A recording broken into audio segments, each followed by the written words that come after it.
called, and they want to make a movie about the G. And they said, who do you want to play? Clint Eastwood or Dan Aykroyd? And I thought, I don't know. And then they brought up Nic Cage. And I said, Nic Cage and Con Air. Don't you think I look a little like Nic Cage in Con Air?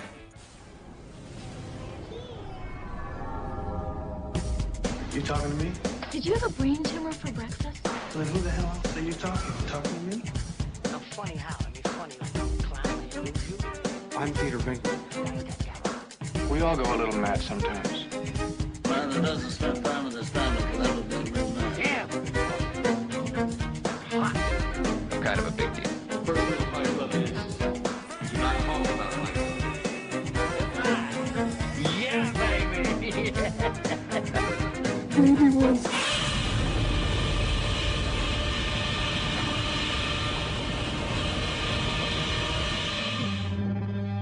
You want answers? I think I'm entitled. You want answers? I want the truth! You can't handle the truth. Mr. Lewin, Mr. Radford. it's time. Is it? It's time to open up The box of Cage. the box of Cage. That didn't even make sense. That's never got a lid. It's never got a lid on the box of Cage because you can't. You can't cage a cage. You can't cage a cage. You can't cage Nicolas Cage. Hang on, we totally need a ruined big that. cage to cage another cage. Well, there is no cage bigger than Nicolas Cage. That's true. I'm going to make a rap song. The cage, yeah, I could hear it. The cage, the cage, not the KK Yeah. cage. That's The something KK else. Cage. Oh shit. That's like the racist version. The Oh, my KK God. cage. No, Keep Nicolas Cage white. don't use both sides. Yeah. What? It's a toilet paper joke. Call Yeah, back. you'll get it because you weren't listening. Yeah, nobody was listening. The clock is running. Tick tock, running. tick tock, tick tock, tick tock, tick tock, tick tock, tick tock. Every day while our age increases, it's ticking away as the clock never ceases.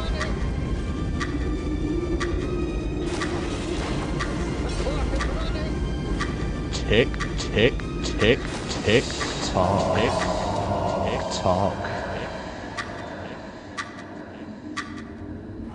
Let's just get up slowly on the count of 3 and run. 1.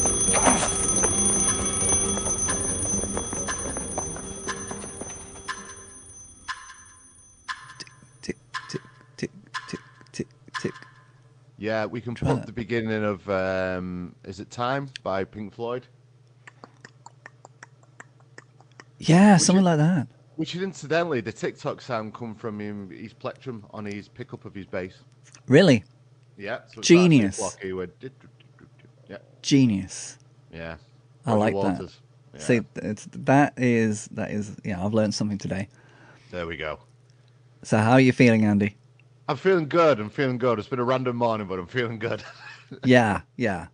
If we went into that, it'd probably be the whole podcast. Yeah, it probably would, so we'll leave it there. But anyway, basically, I've argued with the bid man. There's been a lot of sheep, and then a Japanese fly kamikaze into my my water, which I'm going to drink anyway because it's protein, isn't it? So there we go. Protein, flavor. Yeah, Yeah. absolutely. Gives you wings. It does. Hey. We don't have to add any sound effects to this episode. So today we're going to be talking about the career and the enigma, the insane notion that is Nicolas Cage. Oh yes, we are. Now this came about as we actually would. I cut out of the last podcast. I edited it because I thought, we'll keep it for this. Keep it But fresh. around Christmas time, we had family over, and the subject of Nicolas Cage came up. And my wife's daughter and her boyfriend, who were in the 20s, saw him as like this pathetic, laughable figure, and I was like, "What? What are you kidding about? He's a brilliant actor." He's like, "No, he's not. He's a joke. He's laughable." I'm like, "Have you seen half of his films?" You know what I mean? He's clearly a brilliant actor. Okay. And so we ended up talking about this on the podcast, and I think it's warranted an episode to talk about his career. I think. I think so, and let's start off with this idea, the notion of him being pathetic and crazy. I mean, where does that come from? Are we looking at the internet and thinking memes are one of the big contributors of that? It possibly could be. I mean, you know, the concept of going full Cage is a thing, isn't it? So, you know, because of the way he acts in certain films, yeah, could be classed as a bit nuts. But it's always relative to the film he's in, isn't it? It's he can dial it down when he wants to. He's not like exactly full Cage all the time, you know. And I don't even know what that means, to be honest. If people clip Nicolas Cage, they're going to clip the insanity. They're going to clip those moments. They're not going to clip Family Man. You know, they're not going to clip moments in Frozen Ground when he's seriously just discussing a crime scene. You know, there's a reason why people have that notion. It's because they're completely not educated in the Cage movie filmography. Cage occasion. Education? Education. That sounds like food. Very good. Education. No, it's a little bit off. It sounds like Cajun food. No. Oh yeah. But education. Educage. We need to educate people. That's what we. In the right file, according to alphabetical order. You know, A, B, C, D, E, F, G, H, I, J, K, L, M, N, O, P, Q, R, S, T, U, V, W, X, Y, Z. Huh? That's all you have to do. This is going to be one of those episodes, isn't it? It could be. It could be. Let's think about the origin of Cage, Nicolas Cage. I mean, he's part of a big family. Yes. He's part of the biggest family that you could ever expect to be a part of, huh? Hey, Nicholas. Hey, Nicholas, you did Moonstruck. I'm going to have to turn my back on you now. Yeah. I'm sorry, Andy Garcia's got the part. You can't do it. You can't do Godfather Part 3, okay? So you got a problem with that? You got a problem with that? Get out of here, you mook. Okay. So we basically just dramatized the beginnings of Nicolas Cage's career. You're welcome. You're welcome. But wasn't that? Yeah, I mean, it seemed as though he, at the beginning of his career, had a lot to prove. Yeah. And I don't think maybe did people take him seriously? Do you think, or was it? Well, it's hard to tell from the movies that he chose. Well, he was given or had a chance to work on. Well, what would you say was the biggest? Would it be Birdie, his first real breakthrough role? Because he was in Fast Time and Ridgemont High, wasn't he? Yeah, I'd say Birdie was the first acclaimed film. Yeah.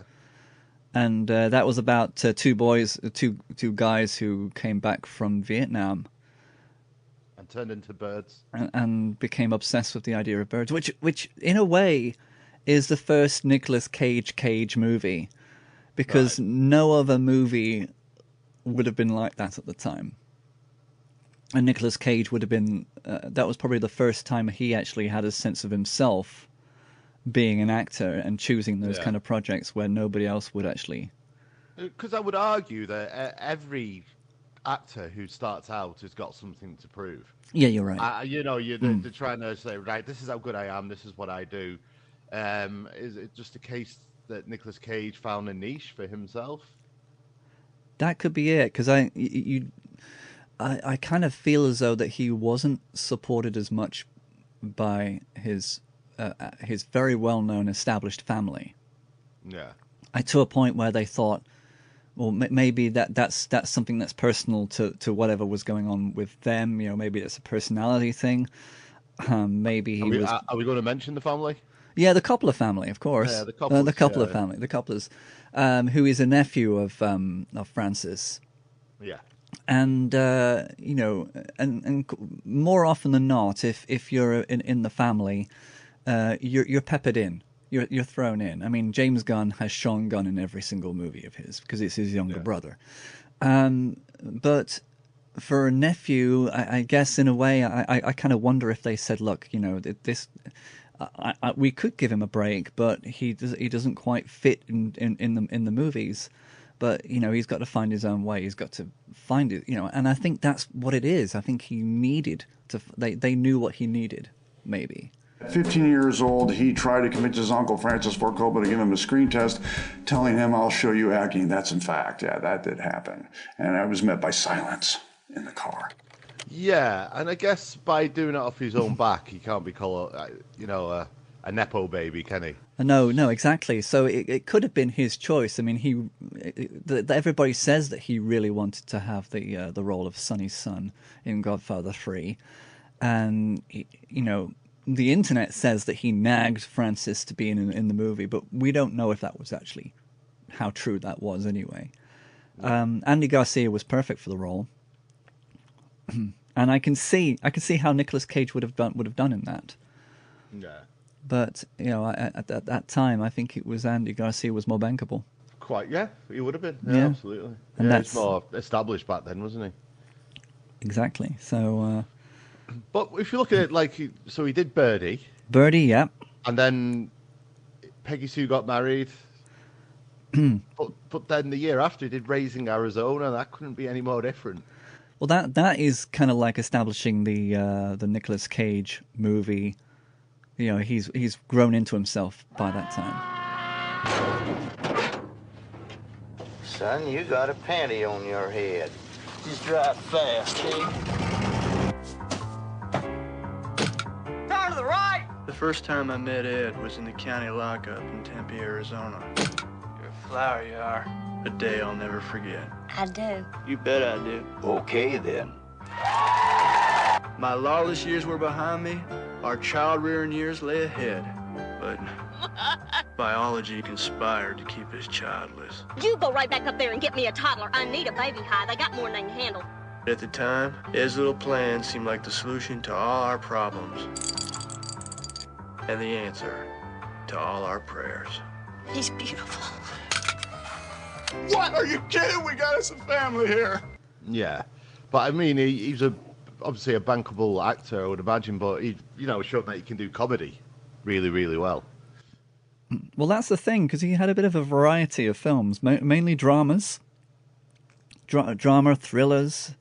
He had a dabble with romance early on, but comedy, he kind of flip-flops between those two genres really well. Yeah. I mean, like Raising Arizona and Moonstruck are in the same year. Yeah, that's true. Both very intense performances. But very different. Yeah. And I noted that also Peggy Sue Got Married. He was in there with Jim Carrey. Jim Carrey was in there. Really? Yeah, he was one of... I'm going to be honest, I've never seen the film. I know, I've never actually seen the film. That's one of those films that doesn't interest me because Peggy Sue Got Married, I think, oh, okay. Yeah, I mean, it's a good song. It's a great song, but if she got married, then, that's the end of the story. Yeah, that's the climax, right? That's the climax. It's right there in the title. But yeah, Jim Carrey was in that film. And I kind of think in terms of parallels, Jim Carrey and Nicolas Cage are very similar. They can do comedy, they can do drama, they can do action, they can do zaniness. They can also be very quiet and subdued. So, there's kind of an interesting parallel between the two. Although I think that Nicolas Cage, going off of Raising Arizona and Moonstruck, he wanted to be taken seriously. Yeah. From the very beginning. Absolutely, yeah, of course, yeah. But also, like, Raising Arizona is he's an idiot in that.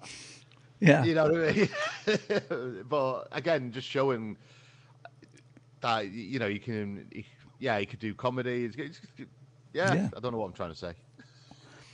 Yeah, the versatility. Nobody can actually argue that he's not versatile. That goes towards him in spades. He can do anything, and yeah, I mean, I started watching. I only watched an hour of Moonstruck because, to a point, it's Nicolas Cage. I found uncomfortable to watch in that movie.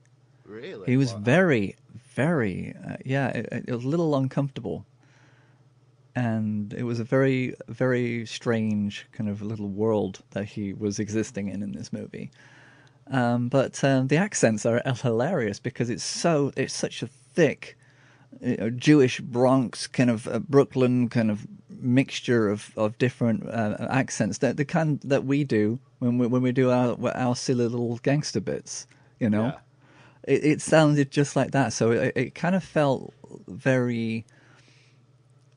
Yeah, it was very. His appearance in that movie kind of just changed the whole movie, if you know. Right, it's like he's the younger brother of somebody who Cher was supposed to be marrying his older brother. And the older brother said, "Hey, get in touch with Nic Cage and tell him that he's my younger brother. He needs to come to the wedding." Right.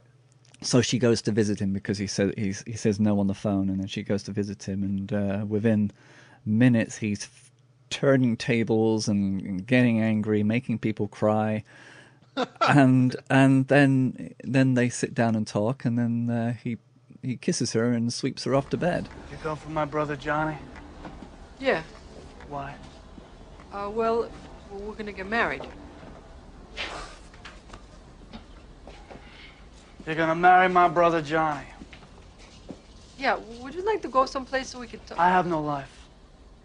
Excuse me? I have no life. My brother Johnny took my life from me. I don't understand you. And now he's getting married. He has his. He's getting his. And he wants me to come. What is life? You know, I didn't come here to upset you. They say bread is life. And I bake bread, and I sweat and shovel this stinking dough in and out of this hot hole in the wall, and I should be so happy. Huh, sweetie? You want me to come to the wedding of my brother Johnny? Where's my wedding? Chrissy, over by the wall. Bring me the big knife. No, Ronnie. Chrissy, bring me the big knife! I tell you, I won't do it. And Wow. yeah, it's such a weird, powerful character in that movie. He just kind of takes over the film and just changes it to his movie. Wow. Okay.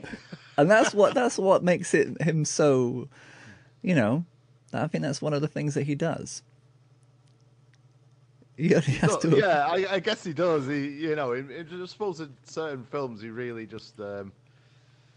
Maybe that's where this thing comes from. The chewing the scenery, the taking over the movie. Yeah. Yeah, that's probably what part of it is, but that's just the power. That's just screen presence, isn't it? Well, yeah, I'd say it is. Yeah. That's James Dean. That's what he did.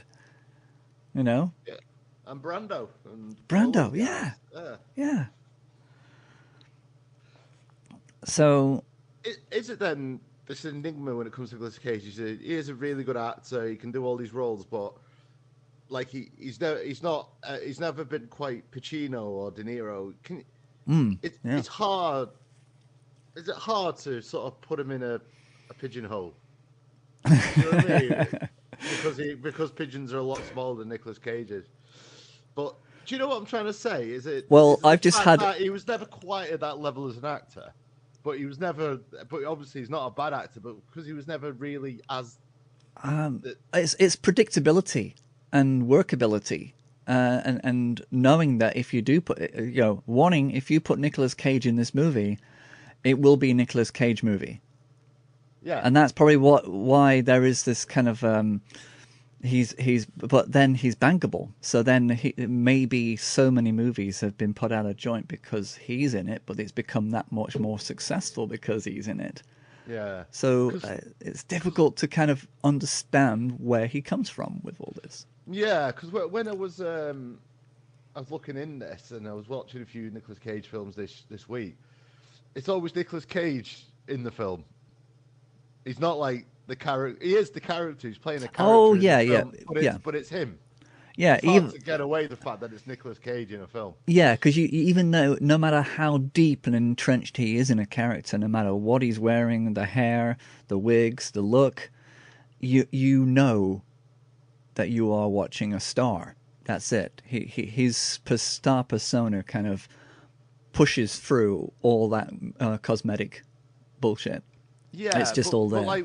But when you're watching Goodfellas, for instance, I'm not watching Robert De Niro. I'm watching, is it James Conway, the actor he's playing? Yeah. I'm watching the character. Yes. He's that good. But Travis Nicolas Bickle. Cage, He's Travis Bickle. He's not Robert De Niro. Travis Bickle, yeah. Absolutely, yeah. Yeah. And the same for Pacino and Dustin Hoffman and stuff like that. I'm not watching them. I'm watching the character. But when I'm watching a Nicolas Cage film, I'm watching Nicolas Cage in a film. And I think that self-awareness has crept in so much into his films.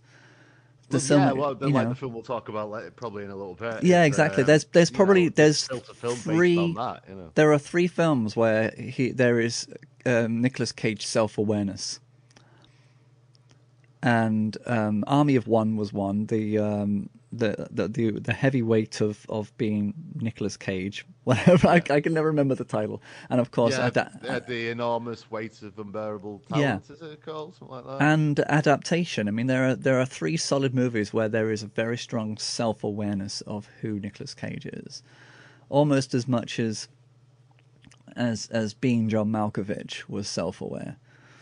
Yeah. About John Malkovich being John Malkovich. Yeah. But but early in his career, he just changed. He was such a genre-swapping actor. And even when he makes a bad film, not the bees. Well, yeah. I mean, film. That is a bad film, but it didn't bother him. It didn't matter for his career.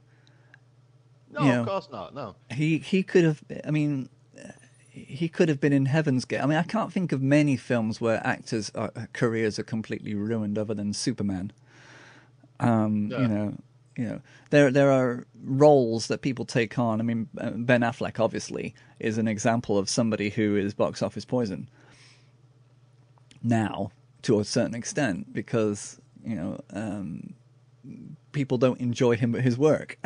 No, but you know, when he directs, he's a talented director. You know. Yeah, well, there's that. I mean, Argo he directed Argo. It's a great film. Argo, and he's obviously in that as well. He's great, yeah. But yeah, there is something about Affleck that there's a smugness about him, isn't there? That you just want to. I think so, and I think it probably reminds you of the kind of the jocks that you want to punch back in high school that should be reading poetry to you.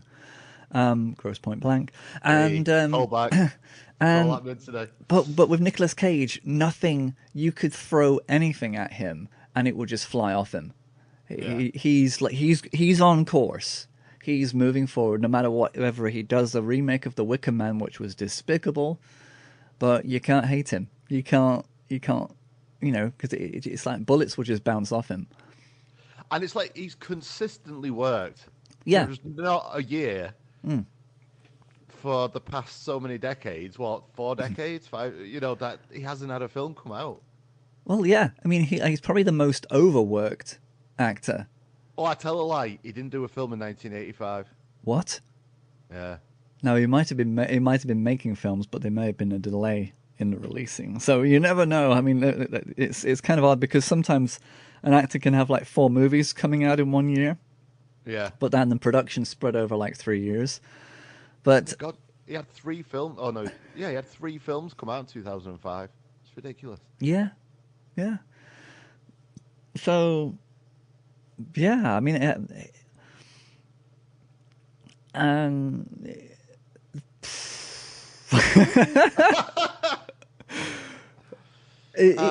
mean, this is why people fail. They can't talk about Nicolas Cage. But he nearly did play Superman, didn't he? Oh yeah, he did. Superman was poison. He nearly did. Was it going to be? Who was going to direct it? It was Thingy, wasn't it? Beetlejuice director guy. Yeah, Tim Burton was going to direct it, and there are pictures of him in his Superman suit.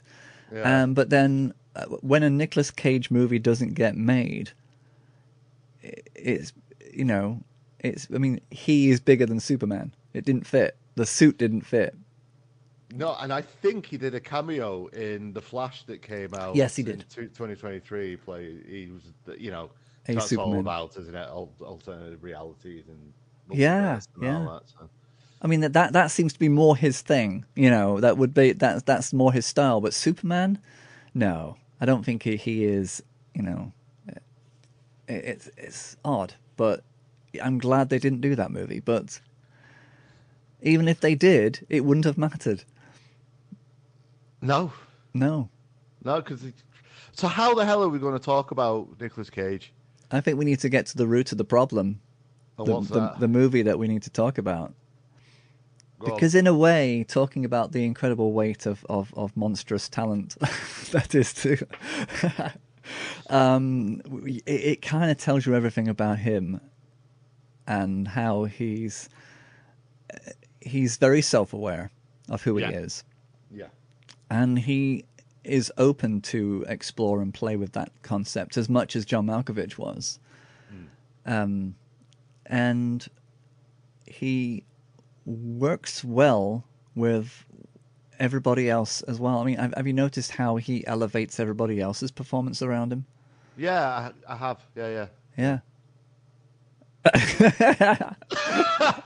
So that was Nicolas Cage. I'll see Thank you you next very much. week. Bye-bye. Next week. My friend. I feel the need for speed. Someone's gonna kill me, man!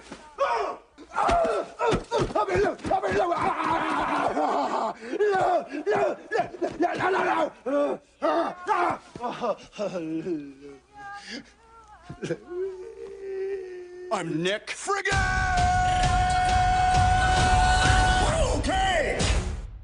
What's the worry here, Nick? You've lost some of your talent as an actor? No. What did he say? He says he loves you, but he went in a different direction. I'm done. I'm quitting acting. Ah, man, I'm driving through the hills. I'm sorry. One more time. We got another offer. It's $1 million. It's to attend a wealthy gentleman's birthday party. The guy that owns this house, what's his name? Javi. Mr. Cage. Excuse me. Is Javi going to want me to, I'm not sure I understand. Look, it's Javi. I am Javi. Nic Cage. God, this place is stunning. What is your favorite movie? That's one of those questions that's impossible to answer. You can't just limit it to one. Imagine me and you, I do. Is it too much? Is this supposed to be me? It's grotesque. I'll give you 20,000 for it. I didn't know that was a cliff! We could have died! I'm in position. I think that's the actor Nic Cage. Nic Cage? I love you. Have you seen Crudes 2? I'm 44 years old. Why would I see Crudes 2? I've seen Face Off and Con Air. I'm Nick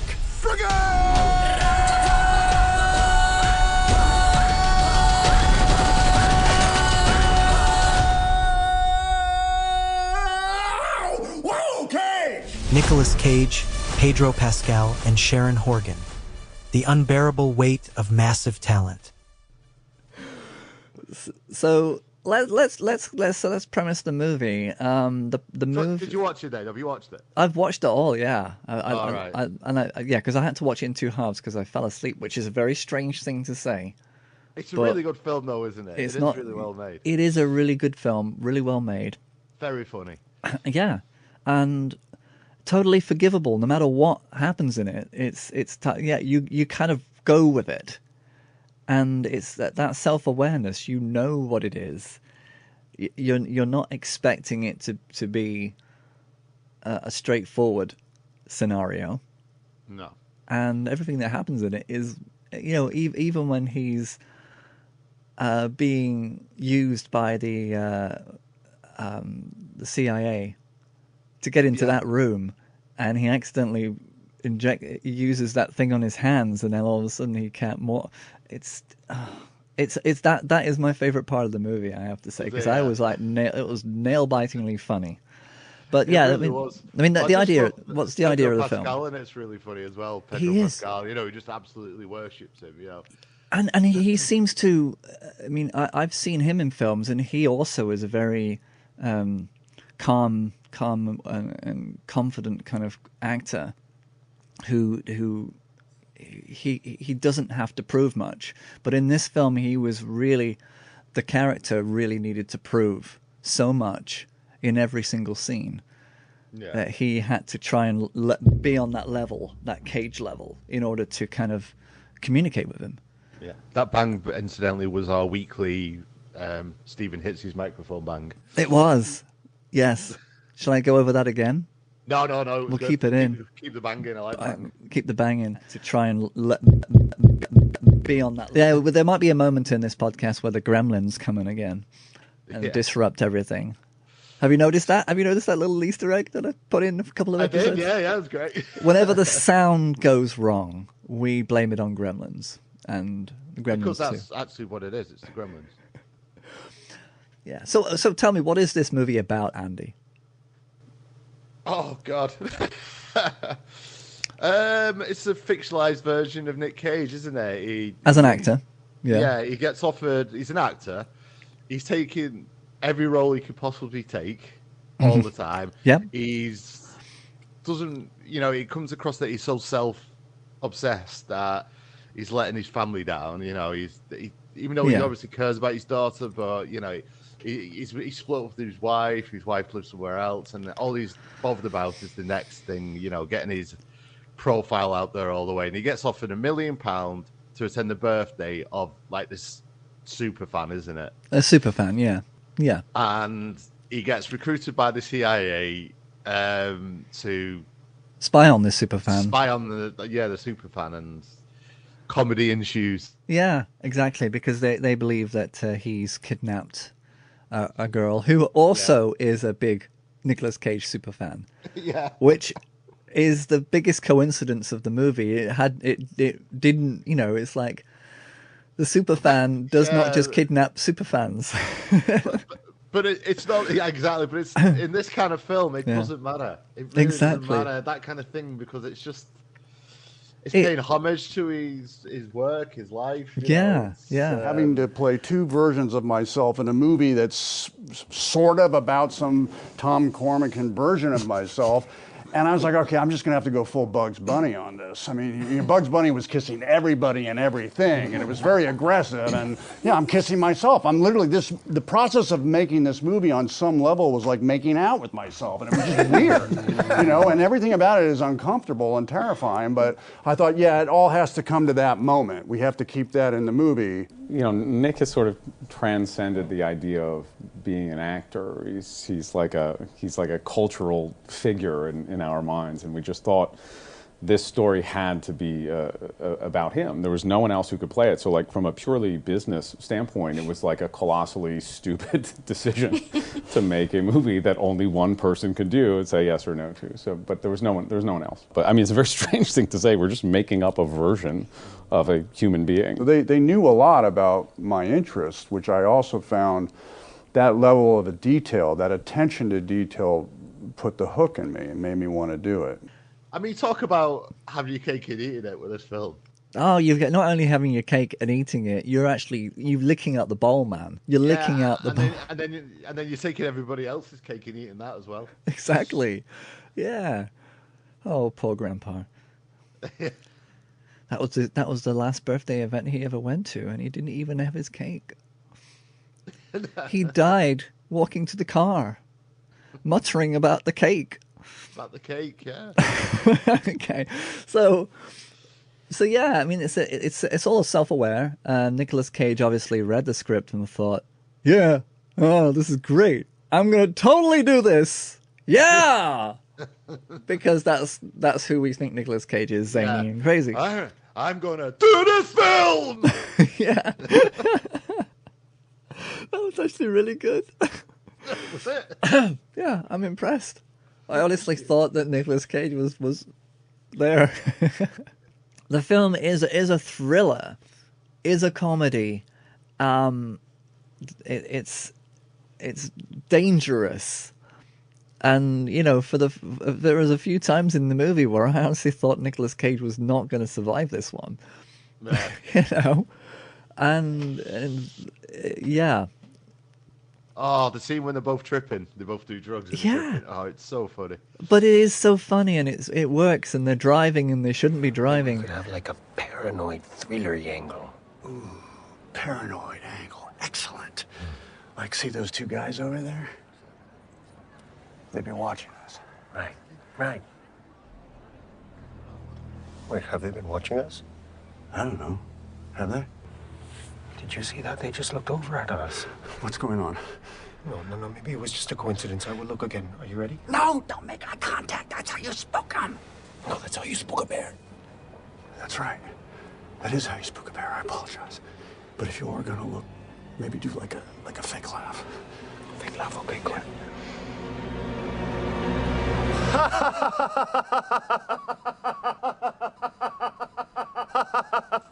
What a great matchup. What a great pair. I mean, you don't normally pair Nicolas Cage up with anybody. You know, I've noticed he's usually just it's solo. He's not a double act. No, not really. No, unless it's himself. An adaptation. He was a double act with himself. Yeah, perfect. You know, it's often easy to forget that Nicolas Cage he's an Oscar-winning actor. Yeah. Oh boy. $3.5 million budget, some 16mm film stock thrown in, and I'm holding one of these. I have got to thank the members of the Academy for this, for including me in this group of super talents, and for helping me blur the line between art and commerce with this award. I know it's not hip to say it, but I just love acting, and I hope that there will be more encouragement for alternative movies where we can experiment and fast forward into the future of acting. Let me thank the awesome, multi-talented Mike Figgis, my incredible, amazing co-star Elizabeth Shue.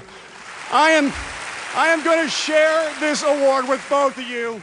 Yeah, I mean that was quite a film. That was quite a deep dive into the psychology of a man who has no reason to live.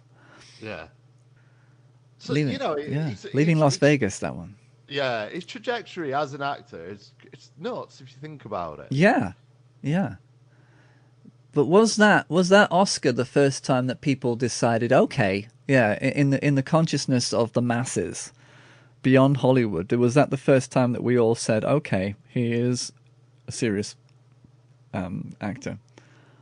I mean, he did The Rock before then. He did. No, The Rock came after that. Was The Rock after that? Wow. Yeah. Well, actually, yeah, because he did. Okay, so what? So he did. It Could Happen to You. Yeah, romance.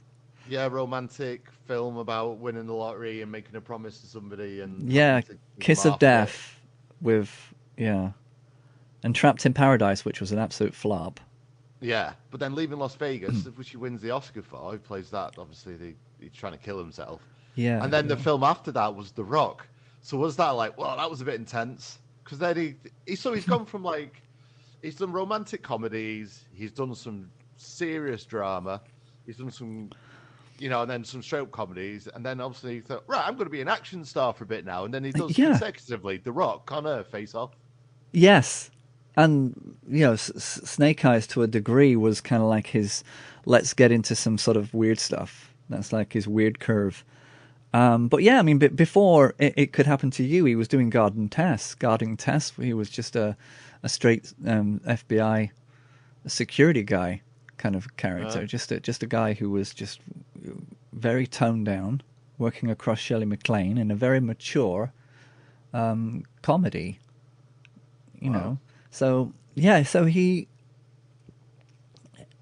does know how to tone it down, and he does know how to blend in with a cast. I mean, I'd say that Leaving Las Vegas was the first time we actually all recognized him as a solid actor. But then Face Off, we saw him elevate that to a completely different level. Yeah. I mean, but we say, because I think when you say you can't, he's always I would argue, like in The Rock, for instance. Yeah. No matter how big Nic Cage is, he's not as big as Sean Connery. True. I mean, he wasn't. He didn't eat the whole movie and take it and consume it himself. He does let other people lead movies. Yeah, I mean, I guess if you're in a film with Sean Connery, you're like, okay. Just, yeah. I concede this film's to Sean Connery, but I get that, yeah. I watched the YouTube video that someone very anally and at great length convinced that that Sean Connery is James character in The Bond. Rock is James Bond. Yeah, and I remember watching the whole because in the back I had it on in the background. Then quite captured. Oh God, I'm going to watch The Rock again. I used to love that film. Oh, that's not a good film. It's not a very good film anymore. It's really not. It's like Armageddon. If you go back to Armageddon and watch that and think, yeah, that was so exciting and full of it. It's just so blown up, so blown up over itself.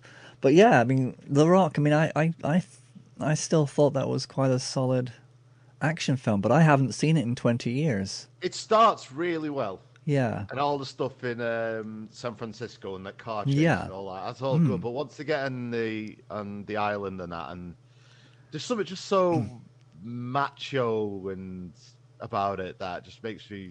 Yeah, it's the same as Armageddon, that kind of macho sense of we're men and we've got to, And, we don't have to ask ourselves the question, what would Michael Bay do with this film? Because we know he made it.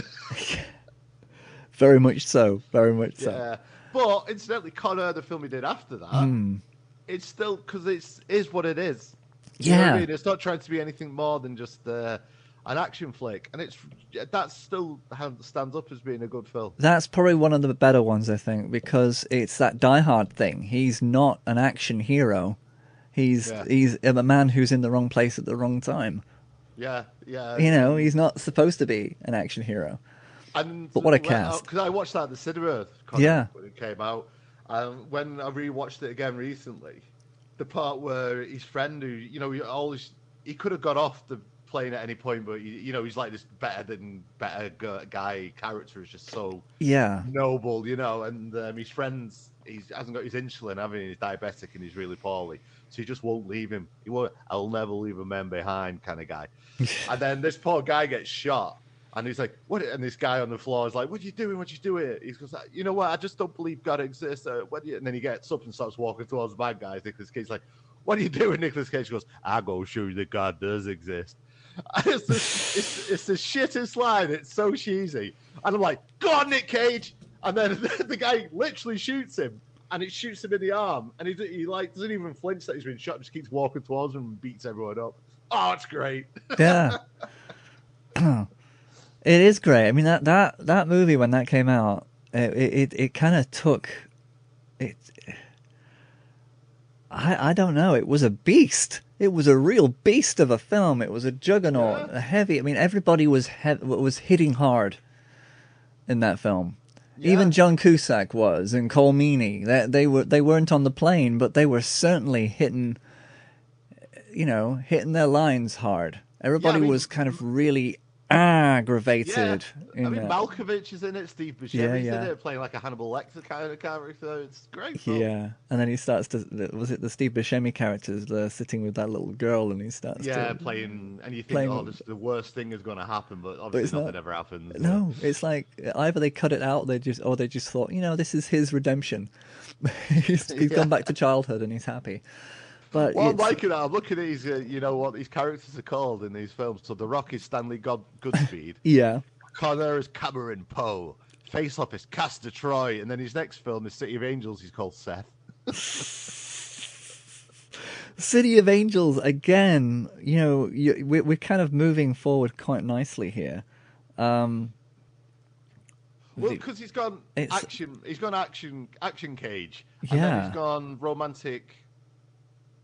romance film Cage. The thing is, City of Angels, and then he goes dark again. He goes Snake Eyes, 8mm, and Bringing Out the Dead. Yes, and that is all such very heavy films. Yeah. That's kind of like, it's almost like this is charting your life, and you have your dark period in your life, and then you come out and Gone in 60 Seconds, Family Man, Captain Corelli's Mandolin. Yeah, but it's as if he can go, I'm going to go dark for a bit. I want to go light again now. I love cars. I want to do an action film of cars. Yes. He gets on the phone to his agent. I want to drive cars fast. Find me a movie. We'll find your script, Nic Cage. No problem. Yeah, and if you cannot get me this film in 60 seconds, I'm gone. Yeah. oh my God, Nic Cage, you're a genius. Yeah. I'm going to get Angelina Jolie in this film. It's going to be amazing. But pulling back to City of Angels, Nicolas Cage and Meg Ryan, they were doing a remake, of course, of Wings of Desire, which is a German film that was basically brought to Hollywood, and they thought, well, let's have the Hollywood version of that. City of Angels, it's Los Angeles. Let's go there. And so he's very aware of cinema and loves cinema. He doesn't just pick projects because, oh, yeah, I'm going to do a romantic. But he picks it because he loves cinema. He loves the idea of doing things that people haven't seen before, or bringing stuff from other countries or other cultures, or even when he does the Wicker Man remake, his intention is always right and is always cinematic. It's always I think so. I think it's easy to slay on bad films, but it's so hard to make a film. It is, and all an actor can do is do what the best job they can do, and then the film's out of their hands. Exactly. I mean, it's whatever they do with what they've got, That's it. I mean, so many times the film is sold to actors or even directors or anybody is sold to them differently to what it turns out to be at the end, and some actors feel cheated or feel that it's very hard to kind of go out and promote it because this was not the film that I went in to do. Yeah. And so much of that, Well, like when we talk about that Ghostbusters film, the all-female Ghostbusters, they were like, we filmed so many things that didn't end up. So when they watched the film back, they're like, where's all that great stuff we did? That I think what they left in there was just, I don't know, very just childish and not Ghostbusters. But that's another subject. Yeah. So let's talk about his dark period then. Those Snake Eyes I haven't actually watched, but I'm aware of how deep and dark it is. Yeah, I have seen it. Don't really remember it. I'll be honest with you. Yes. But I remember watching 8mm because that was about snuff films, wasn't it? It was. I remember watching that, and I felt that was one of the darkest films I've ever seen. Yeah. At the time when I watched it. Remember when he has to watch these films, doesn't he? To find out whether they're real or not, and the camera's just on his face while he's watching it, and he's brilliant in that. So he's like, repulsed by what he's seeing. I'm like, yeah, it's really good. It is, and it's such a hard subject matter to film and to make entertaining, but you're kind of with him on that. You're with the character, which helps because it's Nic Cage, and where he goes, you go.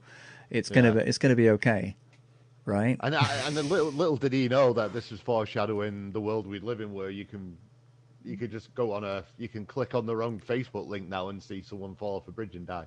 Yeah, well, weirdly enough, I mean, now with AI, people can you don't need to make real snuff movies.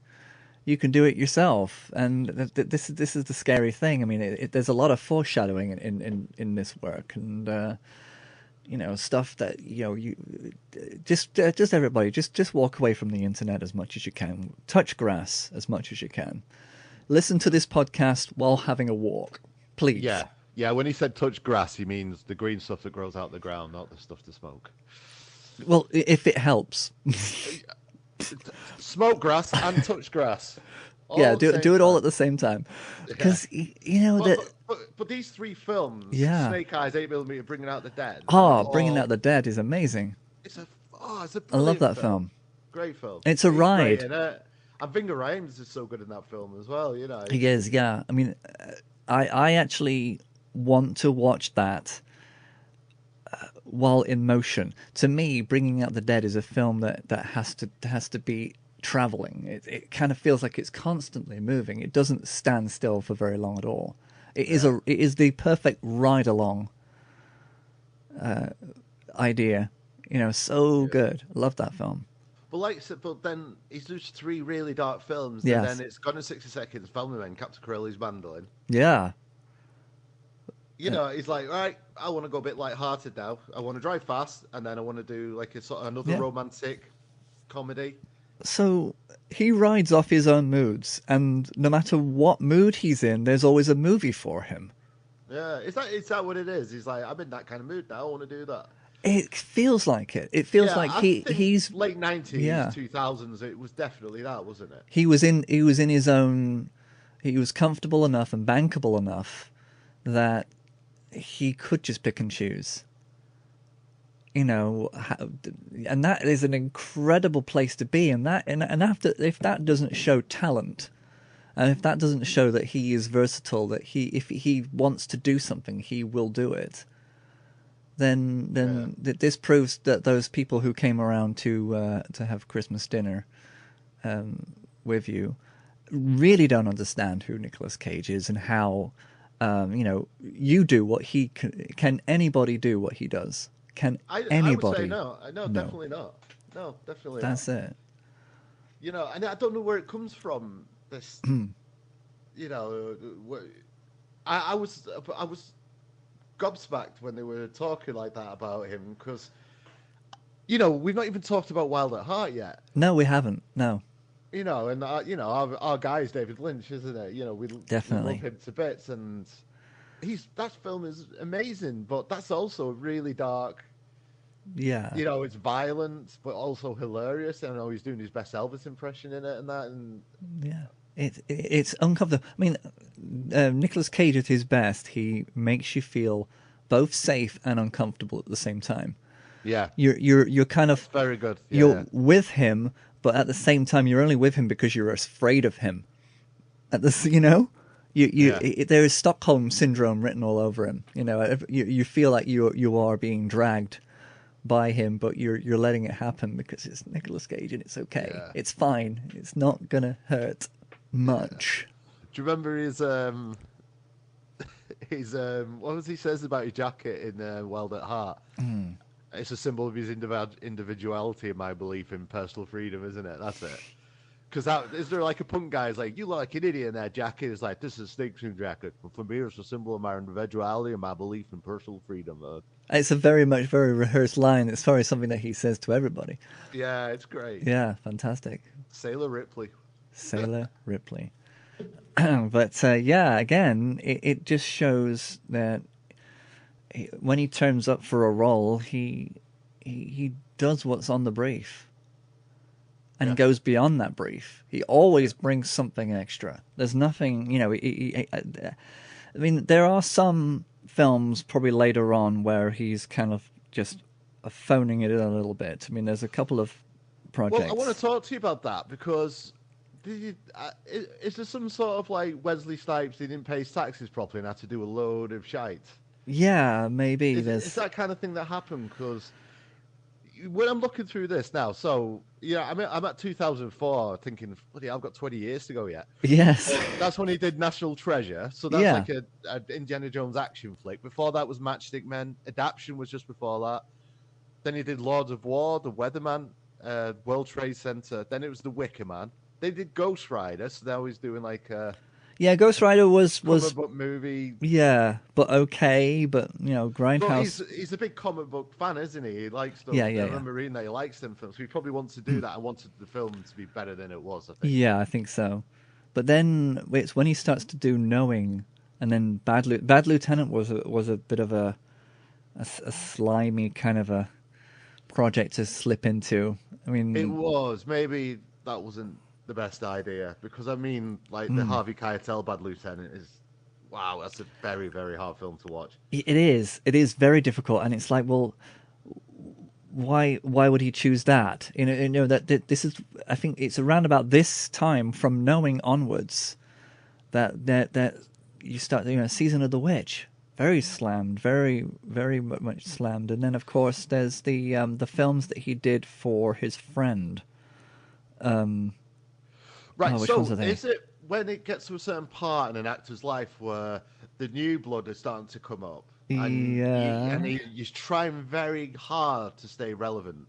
So he turned up in like Kick-Ass, which he's great in that. But then he did The Sorcerer's Apprentice, Season of Witch, Drive Angry, Justice, Trespass, another Ghost Rider film. Yeah. Is he just trying to stay relevant instead of... 211. I mean, did you watch 2? I started watching that, and he was just... It was like, well, this is the first time I actually felt as though anybody else could have been doing Nicolas Cage's role. So there is that whole possibility that new blood coming in. He's not getting offered the roles that he was getting offered, or maybe the parts, where he could just pick up the phone and says, "I want to do this now," and someone will find a project for him. Yeah, that's getting offered to other people, to younger actors, younger. It could be an age thing as well because he's starting to show it a little bit. Yeah, so maybe an actor's got to go through this sort of thing until he gets to where he is at now, where he's at the age now where he can be able to either do dark or horror films or... Yeah.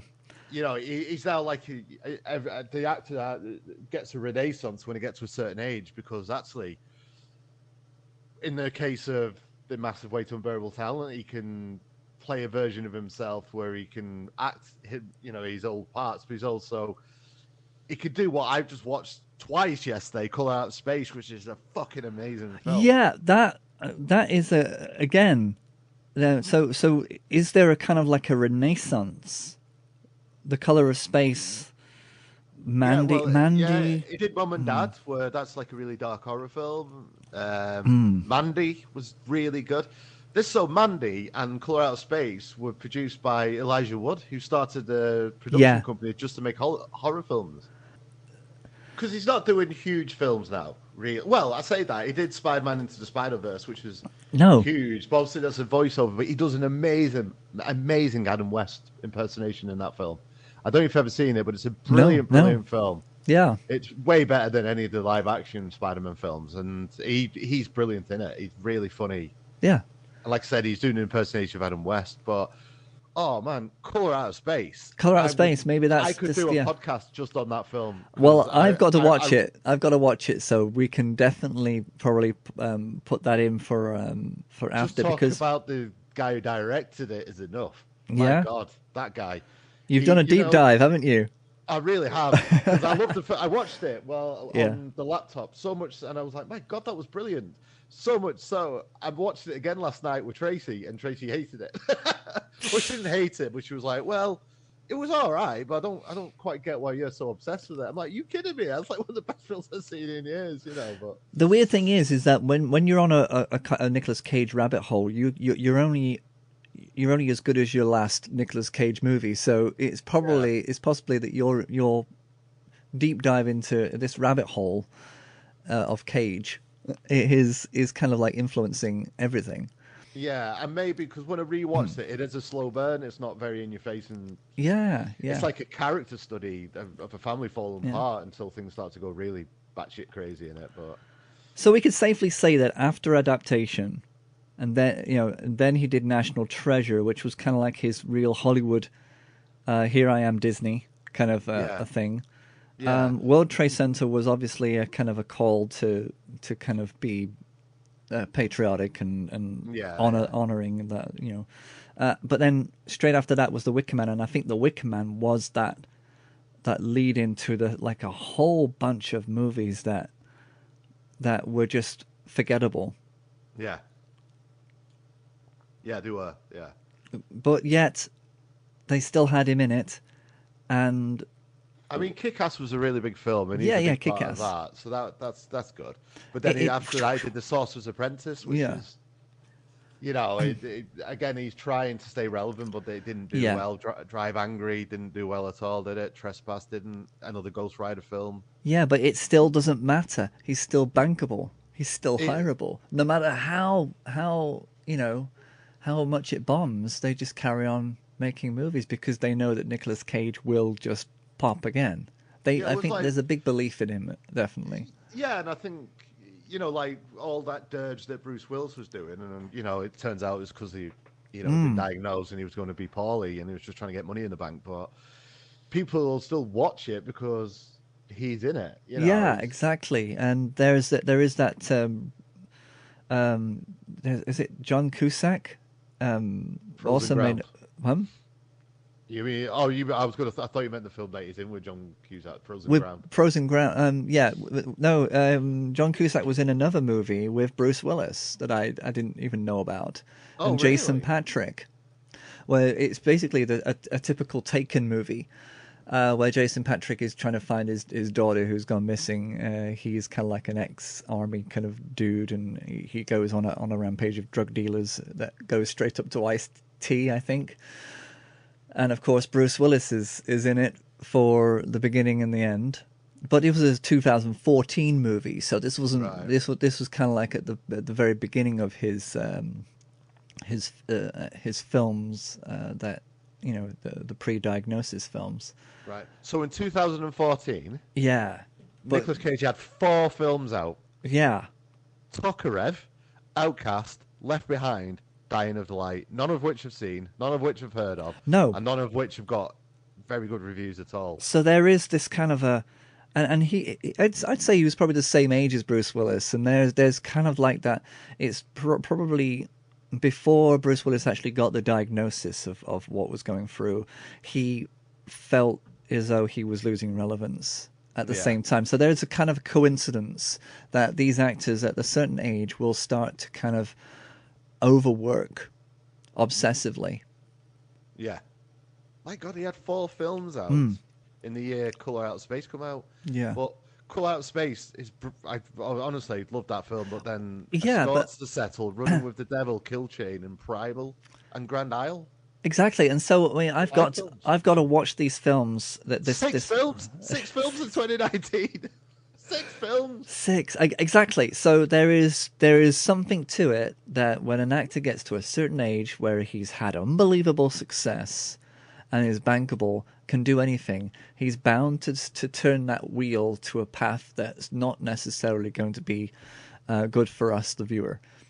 Well, but still, he's making money. It doesn't matter. Yeah, it there's still something doesn't here matter. actually, if you think about it, because all the films he did, he went light-hearted, romance, then went really dark, and then action, and then that. There's a genre of film he's not taking on until he got to the age he's at now, which is horror.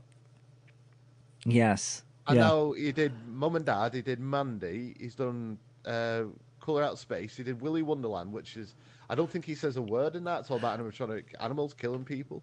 Yeah, that's mascots. It's mascots. Robotic mascots that may have people in them, but they are actually real or have...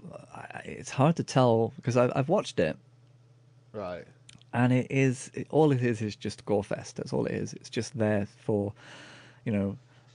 Man walks into a deal, he goes into the building, he can't leave the building, so therefore he has to kill his way around all these different scenarios. And that's kind of it. Right.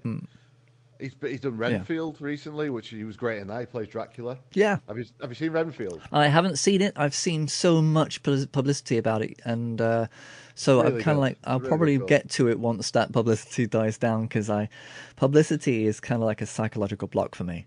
And I don't know why. But what we like to do is we like to review films when they're not popular anymore, so people don't listen to us. Well, we tried it with Age of Ultron. We tried it. We were ahead of the American market on that because Age of Ultron was released just one solid week before it was released in the US. Yeah, we went to watch it actually at a cinema. We reviewed it on the way back in the car. We did.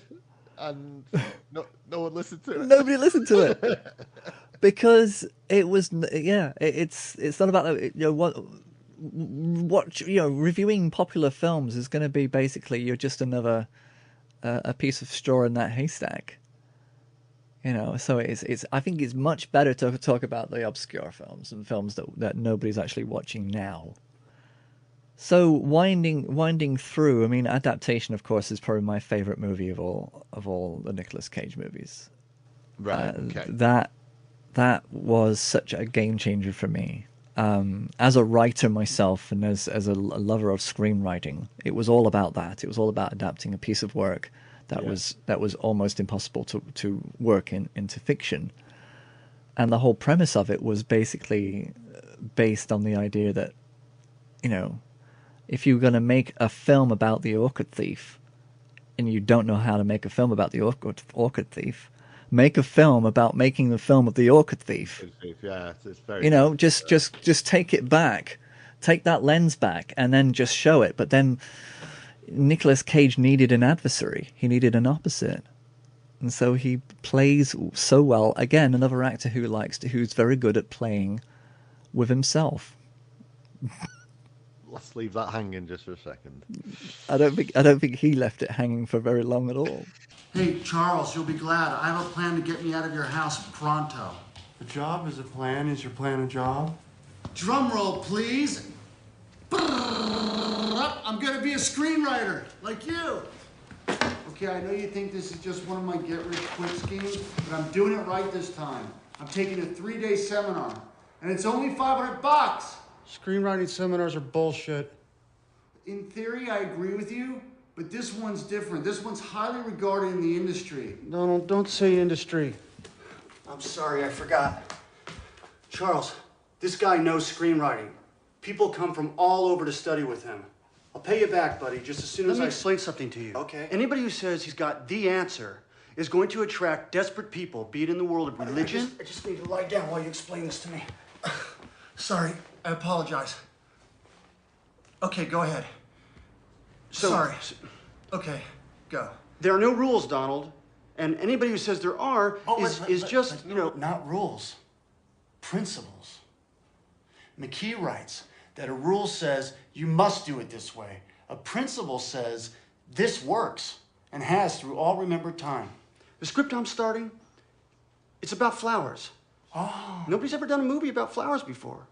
So there are no guidelines. What about Flowers for Algernon? Well, that's not about flowers. Oh, okay. And it's not a movie. Sorry, I never saw it. Okay, keep going. Look, my point is that those teachers are dangerous if your goal is to try to do something new. And a writer should always have that goal. Writing is a journey into the unknown. It's not building, one of your model airplanes. McKee is a former Fulbright scholar, Charles. Are you a former Fulbright scholar? So that's your favourite Nicolas Cage film? Yeah, I'd say so. What's yours? Colour of Outer Space was just a pleasant surprise for me. Yeah, and that's nice. It's nice to have that. Yeah, because leading up to this, I thought, right, we need to watch the Nicolas Cage films, obviously. Mm. And I remember, like Connor, I've watched a million times, and The Rock I've watched a lot, and all those kind of films. And Raising Arizona, I could watch any time. I love that film. Like a peach. Yeah, it might be Raising Arizona, I'm not sure. Yeah. But Colour Out of Space was just like, when I was looking it up, it said H.P. Lovecraft story, horror film, cosmic horror. I'm like, well, this ticks all my boxes. I'm going to watch this while I'm, pottering around the house. So Look at this. All those years in the big city, we finally got out. We're living the dream. Maybe it is a dream.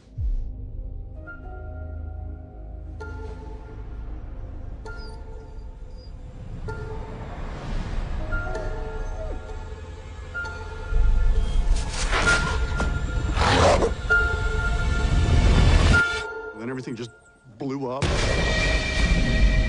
Big flash, like a pink light. Or actually, I don't even know what color it was. It wasn't like any color I'd ever seen before. Looks like a meteorite. You think it's radioactive? I mean, it's from space, right? Meteorites are generally no more dangerous than ordinary rocks. How can something that big just disappear? Did you plant those? No. Ward, you come here for a sec. Oh, God. What are you doing? Shh. It's talking to me. Who's talking to you? A man in the well.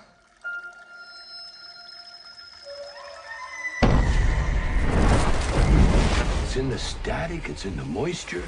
It's in here, is out there. And what's out there is in here now. Everything's under control. Why are you so in denial? That thing from the meteorite changes everything around it.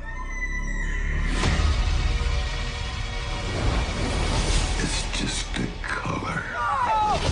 But it burns. Do you believe me now? I don't know what I believe anymore.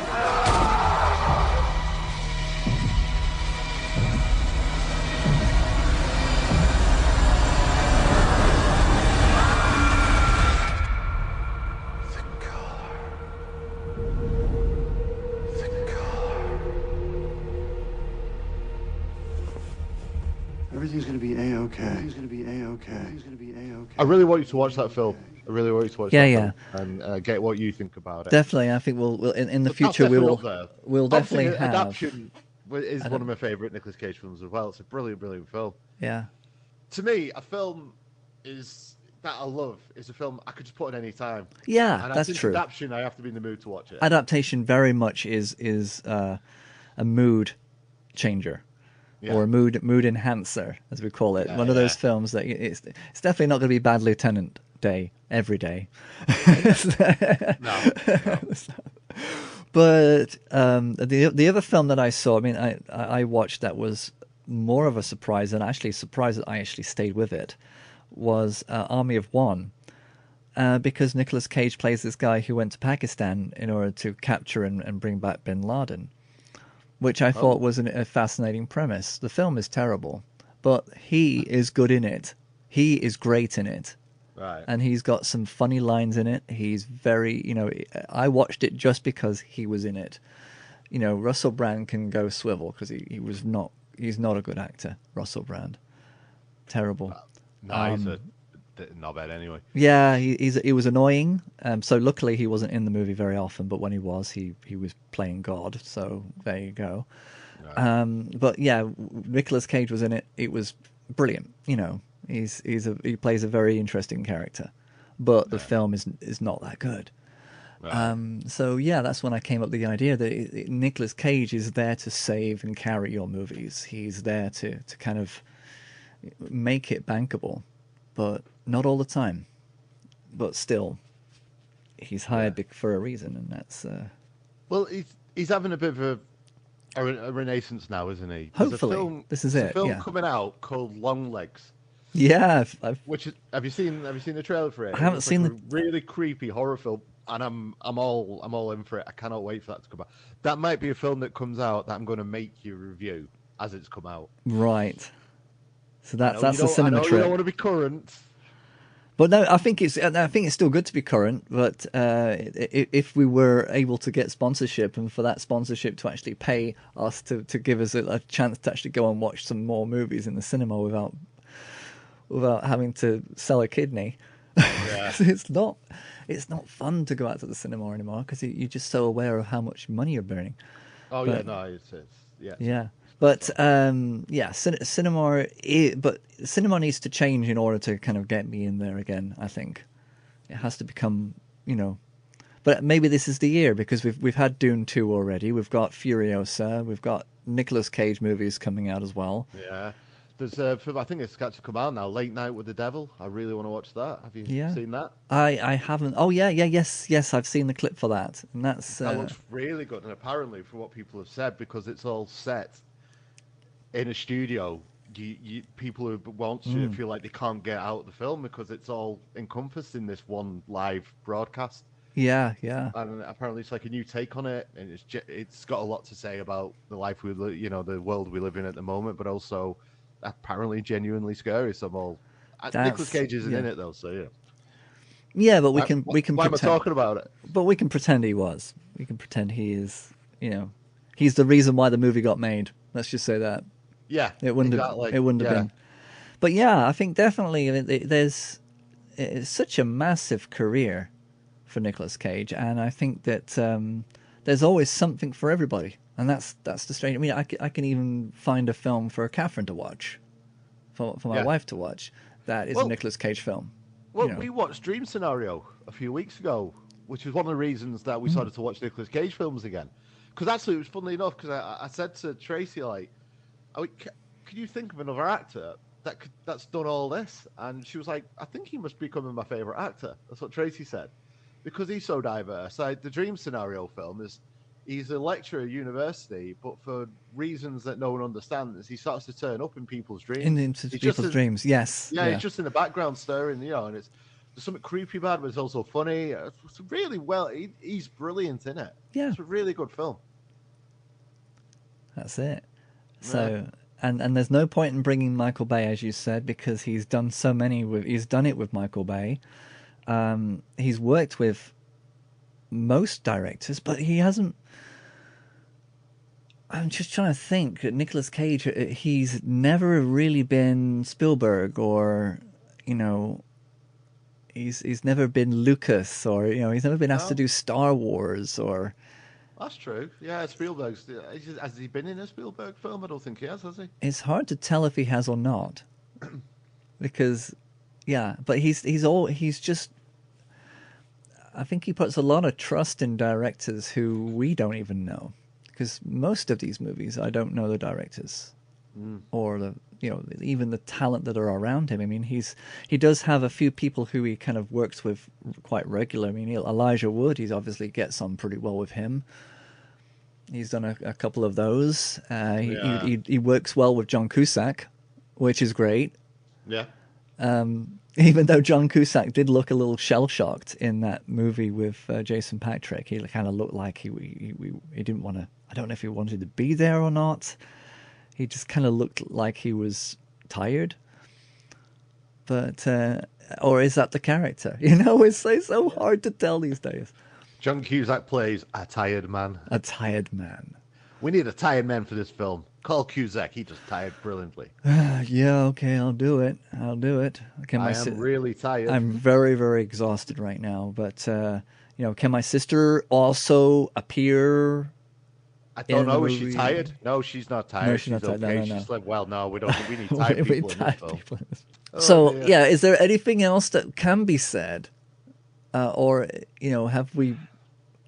have we pulled every petal from the dandelion head of Nicolas Cage? Yes, I think what a metaphor. I think we have. I think we've done well. I think he's a brilliant actor. He's worked consistently. He's give him a chance. Even those in people, his bad films, he's good in them. Yeah. It's the art. He's working as an actor, and that's what he does. And he's making these difficult choices and taking these roles on. And after doing all these, nobody else wants to do it. He's probably had a good decade of putting a lot of dirge out, which is interspersed by good films. Yeah, I'm happy that he's having a bit of a rebirth now, and he's putting out some really interesting good films like Dream Scenario and The Unbearable Weight of Massive Talent. He's brilliant in that. Yeah, he's a gambler. He's a big surprise for me. He's very much a gambler when it comes to movies. It's like it's a gamble. It's a gamble whether it's going to be great, and he knows that the next movie will always be, there's going to be a good one. Yeah, peppered in because he's worked that much and that consistently. Yeah, he just puts a film out. It appears that he puts a film out and then walks straight to the set of another film and carries on. Exactly, with that. It doesn't matter. Do you know anything about his personal life? Because I don't.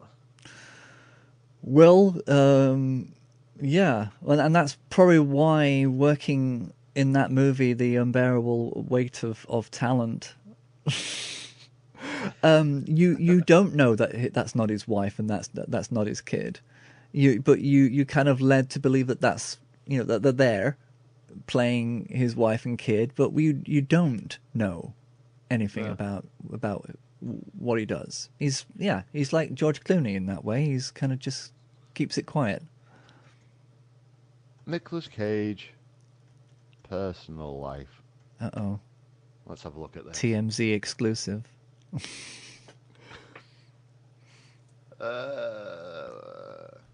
Who is Nicolas Cage? Who is Nicolas Cage?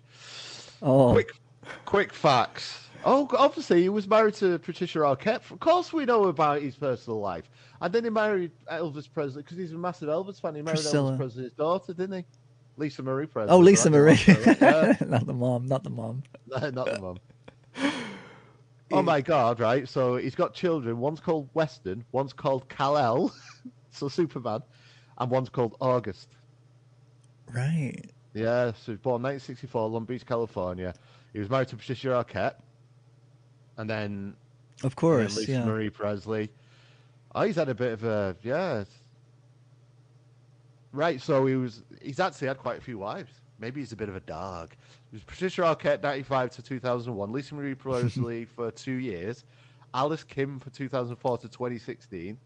Erika Koyoki from 2019, and then now it's Riko Shibata. He seems to have gone to Japanese ladies. Yeah, but 2021 till present. He doesn't seem to, and when people just get married, it's like real life and working life. His life is the movies. His life is work. Yeah. And I can imagine that character that he played in The Unbearable Weight of Talent is probably he's probably very aware that could be him. You know, that part is him. That is working through some demons with that role. You know, that there's, you know, he's a workaholic. He is a workaholic when it comes to movies. He lives on the film sets. He probably doesn't want to go home. So apparently, when in 1994, Cage was valued at $4 million per picture, but leaving Las Vegas, he did it for £240,000 because of the strength of the role. Yeah, well, that's. So he's not in it for the money. He's in it for the movie. It's all about the movies. Yeah. He loves being on that. He just, you know, that's it. Otherwise, he wouldn't be making all these movies. He'd be doing other things. He'd have his own podcast. Hi, I'm Nicolas Cage. This is my podcast. No, it's like, I'm Nicolas Cage. This is my podcast. Sorry, yes, I play low key. You play high maintenance Cage.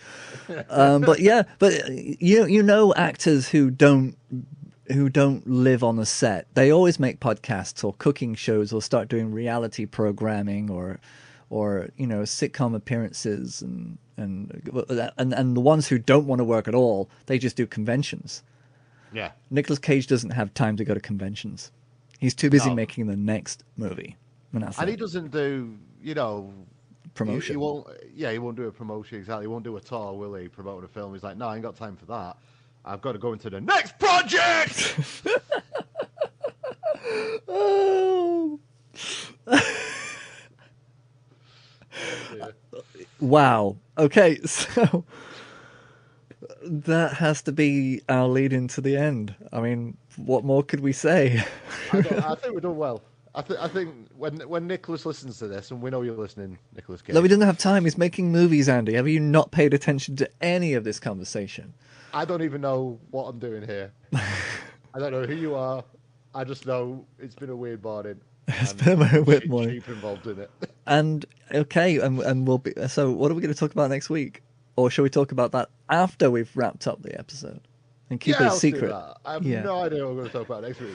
No worries. So this is the end of a really explorative episode, explosive episode of Frame by Frame, and I'm glad you were all here to listen to it. Now, don't forget, you can find us at fbfpod.stephenradford.com. You can find us I think we're on Instagram. We Instagram a little bit, but we should do more Instagramming. Yeah, I got in trouble for my lack of Instagram and from our drummer. Yeah.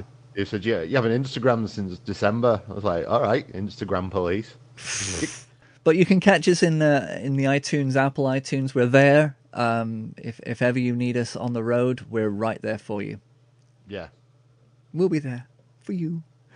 And Facebook, we'll push the Facebook page a little bit more. So come and join us on Facebook, and there's going to be more stuff done other than just our podcast. You know, we'll throw little tidbits out. Of course, there's Face the Strange Band. If you ever want to hire a rock solid band that can do all kinds of genres, everything. With you know, Tracy and Andy are and the rest of the band. Sorry, what are they called, your band? They don't matter. They really don't matter. They don't care. Just you and Tracy. It was actually at the last gig. Oh, it was the best. Because our bass player, he really gets under my skin. He's a bit of a self-obsessed douchebag sometimes. He's a decent bass player, though.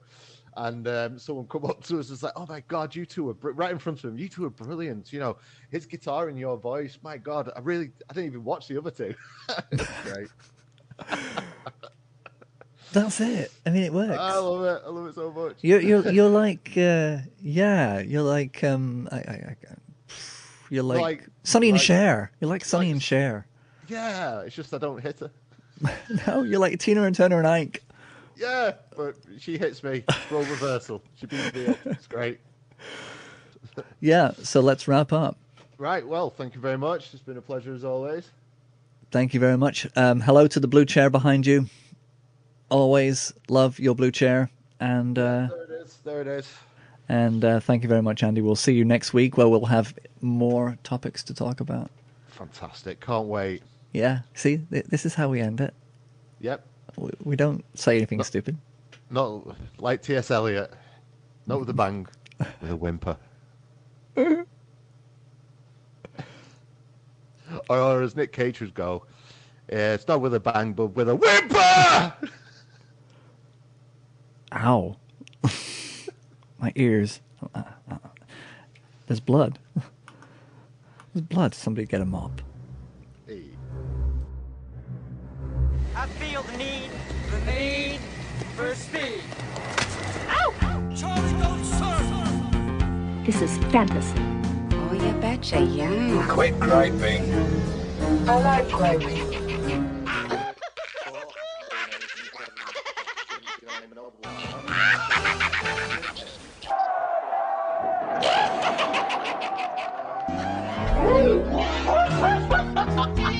I got a bad feeling about this. Life moves pretty fast. You don't stop and look around once in a while, you could miss it.